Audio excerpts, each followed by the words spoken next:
Hello friends, आप सभी का बहुत बहुत स्वागत है मेरी आज की वट सावित्री पूजा की वीडियो में। आपको मैं बताऊंगी कैसे वट सावित्री की पूजा की जाती है और ये क्यों मनाया जाता है व्रत और किस लिए होता है। आज देखते हैं इस वीडियो के माध्यम से कि सभी माताएं बहनें आज बरगद वाली पूजा क्यों करती हैं।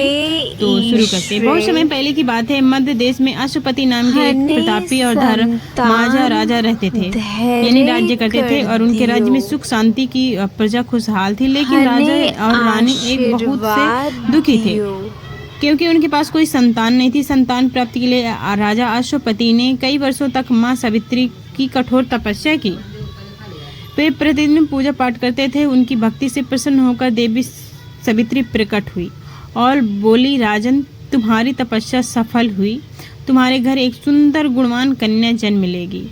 कुछ समय बाद रानी ने एक सुंदर कन्या को जन्म दे दिया। जन्म देने के बाद आशीर्वाद दिया। जन्म लेने के कारण उसका नाम सावित्री पड़ा, यानी सावित्री उन्होंने रखा था। सावित्री बचपन से ही बहुत सुंदर, बुद्धिमान और तेजस्वी थी। जैसे जैसे वे बड़ी हुई मतलब उसकी सुंदरता और गुणों की चर्चा दूर दूर तक फैलने लगी।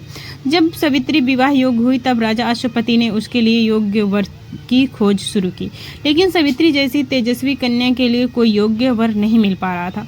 तब राजा ने सावित्री से कहा, पुत्री, तुम स्वयं अपने लिए योग्य वर चयन करो।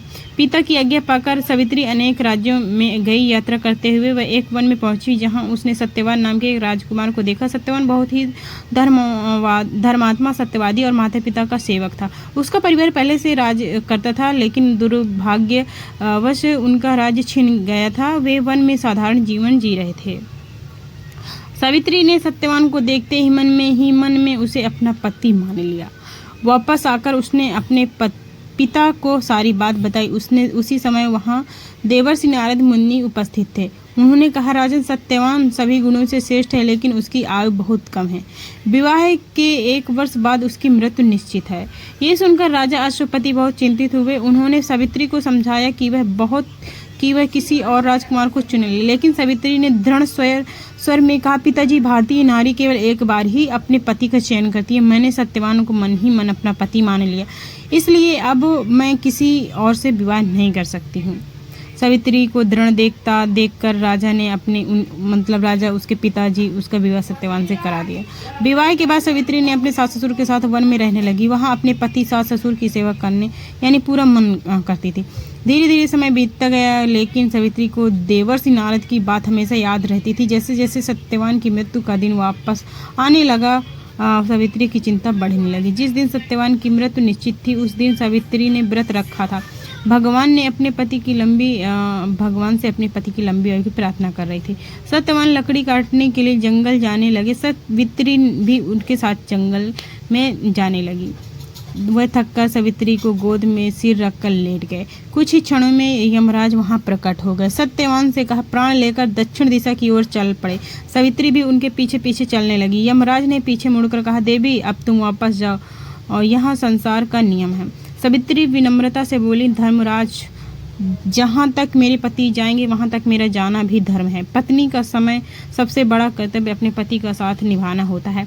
सावित्री की धर्म और ज्ञान से भरी बातें सुनकर यमराज प्रसन्न हुए। उन्होंने कहा, मैं तुम्हारी बातों से खुश हूँ और अपने पति को जीवन छोड़कर कोई वरदान मांग लो। सावित्री ने कहा, मेरे सास ससुर की खोई हुई आंखें दे दो, रोशनी वापस आ जाए। यमराज ने तथास्तु कहकर वरदान दे दिया। आगे देखा, लेकिन सावित्री अब भी उनके पीछे चलती रही। यमराज ने फिर समझाया, देवी, अब लौट जाओ। चलती रही। सावित्री ने तीसरा बार वरदान मांगने को कहा। तब सावित्री बोली, मुझे 100 पुत्रों की माता बनने का आशीर्वाद दीजिए।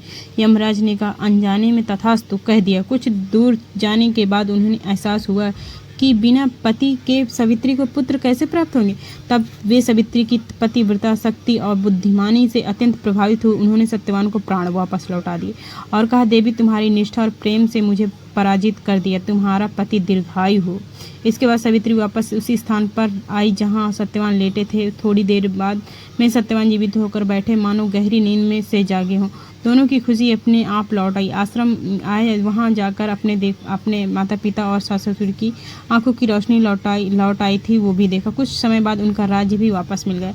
तभी से भारतीय महिलाएं अपने पति की लंबी आयु के लिए, सुख समृद्धि के लिए वट सावित्री व्रत रखती हैं।